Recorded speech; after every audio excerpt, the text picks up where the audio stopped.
We would like every World War II veteran to have a chance to see their memorial.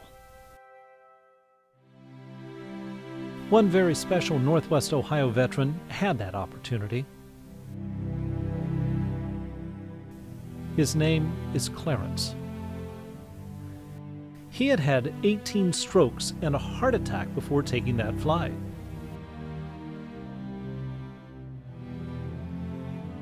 By 4 a.m. on the morning of the flight, he was ready, dressed every bit the proud veteran, with every ribbon and medal he earned proudly displayed. By 10 a.m., he was at the World War II Memorial, stepping out of the bus in total disbelief of the amazing sight that was before him. By 8 p.m., Clarence was home, safe in his lazy boy, and once he settled in, he had only one thing to say. This was the best day of my life. Seeing the memorial was Clarence's dying wish, and luckily it came true when it did, because he died shortly after.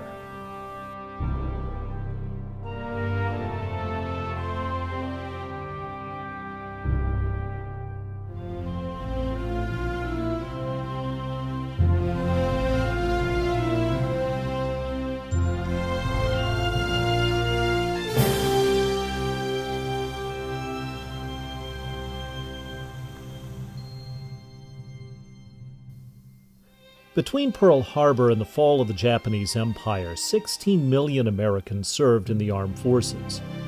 400,000 never came home. The National World War II Memorial is a most spectacular honor for all they did. All of the touchstone events of the war are here, the European theater on one side, the Pacific on the other, and in between, water, symbolizing the oceans, the islands, the waves themselves where American effort and American lives paid the price of freedom. It's an appropriate memorial in every way, even if it took 60 years.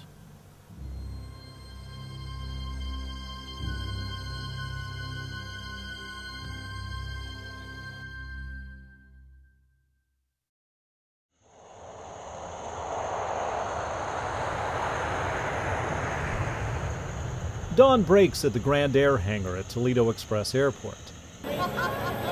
It's honor flight day for 2 plane loads of excited veterans who sit down for breakfast together before the flight. This is terrific.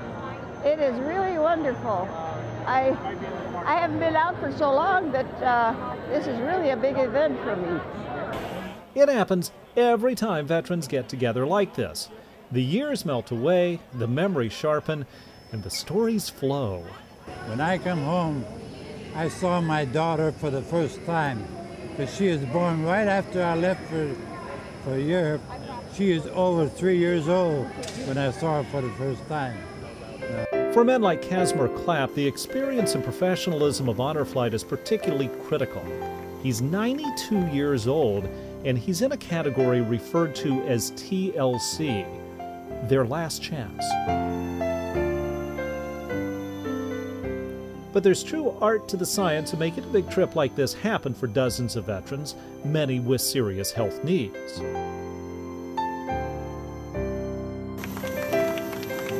Every veteran has a personal volunteer called a guardian. They're specially trained to help the veterans enjoy the day, see the sights, and meet any problem along the way. There's special equipment to help the veterans on and off the airplane. And at each step along the way, people donate their time just to come and cheer the veterans on. I so appreciate what these men and women have done for us, and I just feel honored that I can get out here and greet them this way. In the nation's capital, a luxury tour bus takes the veterans to within steps of each monument.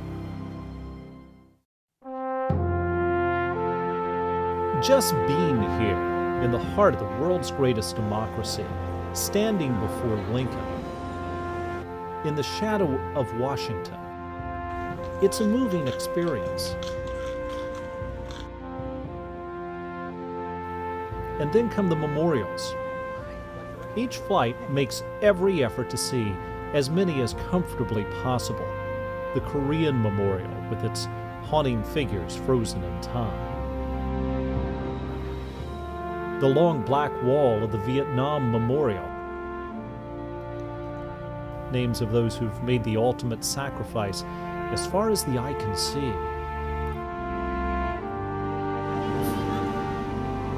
For Marines on the trip, nothing inspires like the monument to Iwo Jima.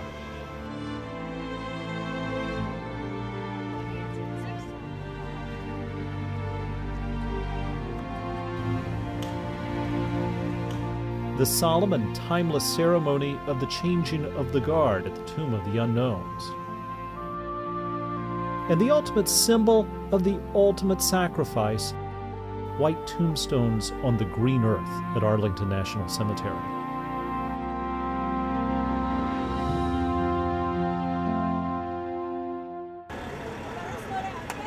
How you all doing? Yay! But ultimately, the entire trip is focused around this moment, when these veterans find themselves 400 miles from home on the doorstep of the monument designed to honor them. And it begins with a thank you. Joe, thank you for your service and welcome to your memorial. And that's what it's all about. The largest, grandest, greatest thank you to the greatest generation. It's more fabulous than I ever thought it'd be. For some, it's the very first thank you they've ever received. People you don't know come up to you and say thanks. It's amazing. The attention here is almost overwhelming because, amazingly, few of these American heroes have ever really considered the magnitude of what they did.